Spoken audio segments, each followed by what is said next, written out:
நம்ம ரஜினி சாருடைய ஜெயிலர் படத்துக்கு அப்புறம் ஞானவேல் சாருடைய இயக்கத்துல வேட்டையின் படத்துல நடிக்க ஸ்டார்ட் பண்ணாரு. இந்த படத்துடைய படப்பிடிப்பு எல்லாம் முடிவடைந்த தற்போது போஸ்ட் ப்ரொடக்ஷன் வேலைகள் விறுவிறுப்பா போயிட்டு இருக்கு. இதனடுத்து அக்டோபர் மாதம் ஆயுத பூஜை விடுமுறையை முன்னிட்டு வேட்டையின் திரைப்படம் வெளியாக இருக்காம். இந்த நிலையில பாத்தீங்கன்னா வேட்டையின் படத்தை முடித்த கையோடு ரஜினி சார் லோகேஷ் கனகராஜ் இயக்கத்துல உருவாகும் கூலி திரைப்படத்துல நடிக்க இருக்காரு. சன் பிக்சர்ஸ் தயாரிப்புல அனிருத் சாருடைய இசையில உருவாகும் இந்த படத்துடைய டைட்டில் டீசர் சில மாதங்களுக்கு முன்னாடி வெளியாகி செம்மையா ட்ரெண்ட் ஆச்சு. இதனடுத்து இந்த படத்துடைய படப்பிடிப்பு ஜூன் மாதம் துவங்கும் அப்படின்னு சொல்லப்பட்டு வந்த நிலையில தற்போது ஜூலை மாதமே இந்த படத்துடைய படப்பிடிப்பு துவங்கும் அப்படின்ற தகவல் வெளியாகி இருக்கா. லோகேஷ் சாருடைய முந்தைய படங்களான விக்ரம் லியோ படங்களை போலவே இந்த படம் ஒரு மல்டிஸ்டார் படமாக இருக்கும் அப்படின்ற தகவலுமே கிடைச்சிருக்கு. ஏற்கனவே பிரபல பாலிவுட் நடிகர் ஒருவர் இந்த படத்துல நடிப்பதாக பேசப்பட்ட வந்த நிலையில தற்போது ரஜினி சாருடைய அதற்கடுத்த படமான அறிவிப்பு ஒன்றுமே வெளியாகி இருக்கா. அதாவது ரீசெண்டாக நம்ம சங்கர் அவர்கள் ரஜினி சாரை மீட் பண்ணி ஒரு ஸ்டோரி சொல்லியிருக்காராம். தற்போது சங்கர் சார் கைவசம் உள்ள ஒரே படம் வேல்பாரி நாவல் தான்.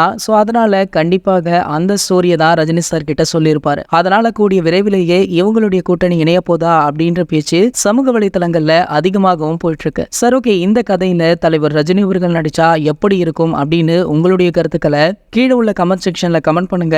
மேலும் இது போன்ற சினிமா செய்திகளை பத்தி நீங்க உடனே தெரிஞ்சுக்க நம்மளுடைய ட்ரெண்ட் செட்டர் அப்படின்னு நம்ம சேனலை சப்ஸ்கிரைப் பண்ணிக்கோங்க. மேலும் பக்கத்தில் உள்ள பெல் ஐகானை கிளிக் பண்ணிட்டீங்கன்னா நீங்க நம்ம வீடியோவை மிஸ் பண்ணாம பார்க்கலாம்.